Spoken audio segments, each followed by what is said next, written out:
সাহসী সাংবাদিক তুহিন হত্যার 1 বছর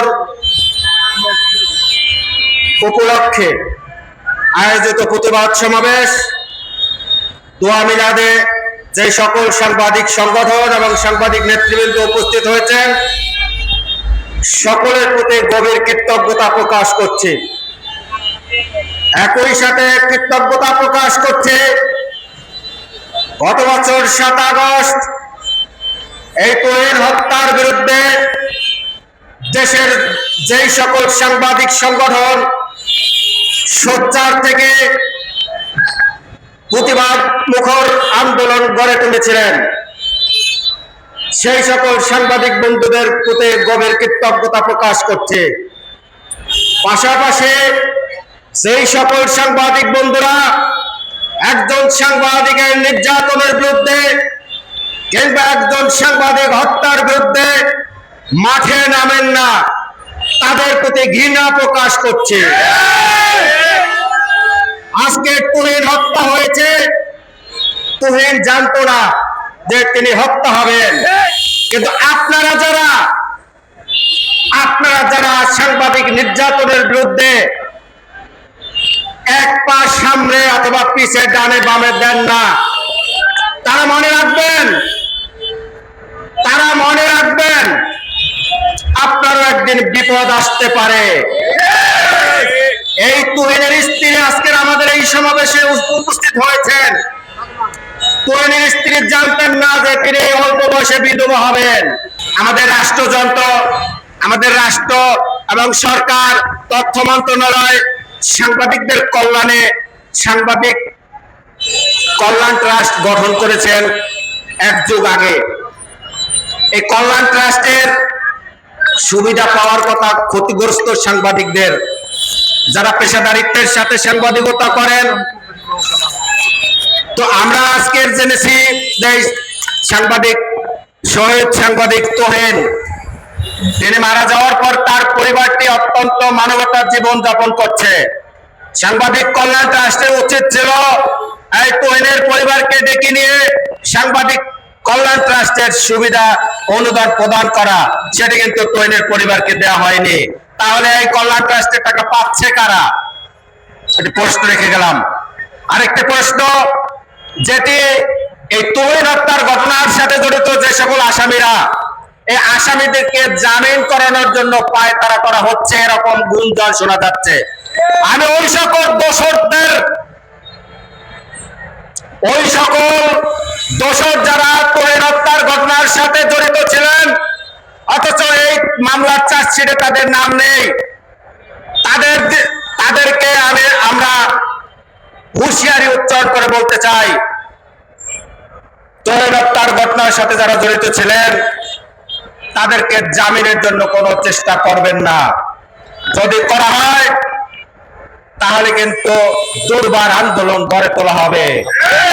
আসরুজ্জামান তুহিন হত্যাকাণ্ডটি আমরা কি পর্যায়ে আছি সেটি জানার ইচ্ছা করছে অনেকেরই। হয়তো অনেক ভাইয়েরা জানেন না, এই মামলাটি শুরু থেকে শেষ পর্যন্ত এই পর্যন্ত আমি এবং শাবিন এই মামলাটি তদারকি করছি। আপনারা জানেন, খুশি হবেন যে আসরুজ্জামান তুহিন হত্যাকাণ্ডে এই 25 সালের 7 আগস্ট 7:30টার সময় আমার বাম পাশে সে মসজিদ মার্কেটে হত্যাকাণ্ডের শিকার হয়েছিল। গাজীপুরের প্রত্যেকটা সাংবাদিকের আন্দোলনের পরে সারা দেশে ছড়িয়ে পড়ে এই কর্মসূচি। তারপরে গাজীপুর মেট্রোপলিটন পুলিশের যে ব্যক্তি আজকে আমাদের মাঝে নেই, সেই ব্যক্তির নামটি হচ্ছে ডক্টর নাজমুল করিম খান। তিনি এখানকার কমিশনার ছিলেন।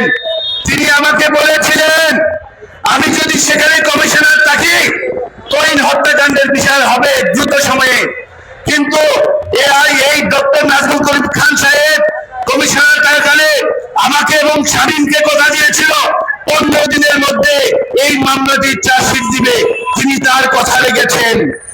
যার কথা রাখার পরে 15 দিনের মধ্যেই গাজীপুর কমিশনারের কার্যালয়ে সংবাদ সম্মেলনের মাধ্যমে আপনারা দেখেছেন এটি চাঞ্চল্যকর হত্যাকাণ্ড, পৃথিবীর মধ্যে বাংলাদেশের নজিরবিহীন হত্যাকাণ্ড। এই হত্যাকাণ্ডে 15 দিনের মধ্যে চার্জশিট দিয়ে আমাদের কথা রেখেছেন এই গাজীপুর কমিশনার নাজমুল খান। আমরা কৃতজ্ঞতা জানাই গাজীপুরের পুলিশের কাছে, আমরা কৃতজ্ঞতা জানাই। এই হত্যাকাণ্ডটি কি পর্যায়ে আছে আপনারা হয়তো জেনে খুশি হবেন। এই মামলার যে মেরিট আছে, এই মামলার মেরিট আমাদের বাসন থানার পুলিশের যে ওসি ছিল শাহিন সাহেব এবং মামলার যে আয়ু ছিল, আমাদের এই মামলার সাক্ষীগুলি দ্রুত সময়ের মধ্যে আদালতে আনার কারণে মামলা তেইজে শেষ পর্যায়ে সাক্ষীগুলো আমাদের পর্যায়ে আছে। আপনি আমাদের নেতা জাফর ভাই বলতে পারবে, আপনারা জানেন এই মামলা দ্রুত সময়ে সাক্ষীগুলি শেষ হবে। সাক্ষীগুলি শেষ হওয়ার পরে মামলা আর্গুমেন্টে পড়ে রায়। আমি আপনাদেরকে বলতে চাই, এই সাংবাদিকদের আন্দোলনের কারণে আর পুলিশের ভূমিকা থাকার কারণে বাংলাদেশের ইতিহাসে যেখানে আমরা সাগররণী হত্যাকাণ্ড 15 বছরও বিচার পাইনি, তদন্ত কাজ শেষ হয়নি, যেটি জাফর ভাই বলতে পারবে, কিন্তু তৈন হত্যাকাণ্ডের কার্যক্রম শেষ হয়ে মামলার বিচারের যে 23 পর্যন্ত চলে গেছে, এটি পুলিশের ভূমিকা ছিল আমাদের কাছে। পুলিশ ভাইদের কাছে আমরা ধন্যবাদ ও কৃতজ্ঞতা জানাই। খুব তাড়াতাড়ি অর্থাৎ 2 মাসের মধ্যেই গাজীপুরের বিচার বিভাগ, মেট্রোপলিটন পুলিশের যে বিচার বিভাগ আছেন, আমরা কৃতজ্ঞতা জানাই 2 মাসের মধ্যেই মামলাটি শেষ পর্যায়ে রায়, সর্বোচ্চ বিচার, সর্বোচ্চ ফাঁসি, 8 জন আসামির ফাঁসি কার্যকর হবে ইনশাআল্লাহ। আপনারা এখানে নেতৃত্ব দিচ্ছেন, জাফর ভাই বলতে পারবে ভালো রকম। এই মামলাটি প্রতিদিন, প্রতি ঘন্টা, প্রতি সেকেন্ড আমি খায়রুল আলম রফিক এই মামলাটি তদারকি করছি। আপনারা জানেন মাঝখানে একজন দলের একজন প্রভাবশালী নেতা এই আসামিদের জামিন করতে চেয়েছিল। আমরা তাৎক্ষণিক প্রতিদিনের কাগজে চিফ রিপোর্টার এবং আবু জাফর ভাই, রাজ্যের ভাই বলতে পারবে, আমরা উচ্চ আদালতের প্রস্তুতি নিয়েছিলাম মামলা যেন জামিন তারা যেতে না পারে। কিন্তু আল্লাহর পদ্ধতি ছিল এই মহানগরের বিচার বিভাগের সার্বিক সহায়তার কারণে এই আসামি জামিন যেতে পারেনি। আমি যতটুকু জানি 2 মাসের মধ্যে বিচার কার্য শেষ হবে। বাংলাদেশের ইতিহাসে এখানে যারা দাঁড়িয়ে আছে, আপনারা বলেন শামীম বলেছে 40 জন সাক্ষী, 40,000 সাংবাদিক সাক্ষী মামলার, এখানে কোন সুযোগ নাই। এই মামলার বিচার মহাশয় সাংবাদিক পুরাম যেভাবে কর্মসূচি করেছে, 40,000 সাংবাদিক এই মামলার সাক্ষী, কোনো ওয়ে নাই, কোন সুযোগ নাই। তারা আমাদেরকে বাদ দিয়ে মামলা বিচার কার্যে সাগররণী হত্যাকাণ্ডের মতো পিছিয়ে যাবে। সুতরাং এই মামলা দ্রুত সময়ের মধ্যে মামলা সর্বোচ্চ সাজা হবে। আর যদি কোনো ব্যর্থ ঘটে 2 মাসের মধ্যে, এখানে সাংবাদিক নেতা আবু জাফর আছেন, আমরা আজকে কর্মসূচি দিয়ে বলতে চাই, রাস্তাঘাটে গাড়িপুরে প্রত্যেকটা নাগরিক নিয়ে রাস্তাঘাট বন্ধ করে দিব আমরা। 2 মাসের মধ্যে বিচার কার্য শেষের জন্য যা যা করণীয় আমরা করবো ইনশাল্লাহ। প্রিয় ভাইরা, আমরা দেখতে পাচ্ছি বিভিন্ন মামলার সাজা 2 মাসের 3 মাসের মধ্যে কার্যকর করা হয়, কিন্তু জাতির চতুর্থ স্তম্ভ একজন নিবেদিত কর্মী হত্যার আজকে 1 বছর অতিবাহিত হচ্ছে, কিন্তু আমরা ন্যায্য বিচার পাচ্ছি না। আজকে এই মানববন্ধন থেকে আমরা সাংবাদিকের পক্ষ থেকে আমরা দাবি জানাচ্ছি, গাজীপুর বাংলাদেশ প্রেসক্লাবের পক্ষ থেকে দাবি জানাচ্ছি, বিলম্বে বিচার রায় কার্যকর করা হোক, এই দাবি জানিয়ে আমি আমার সংক্ষিপ্ত বক্তব্য এখানে শেষ করছি। আল্লাহ হাফেজ।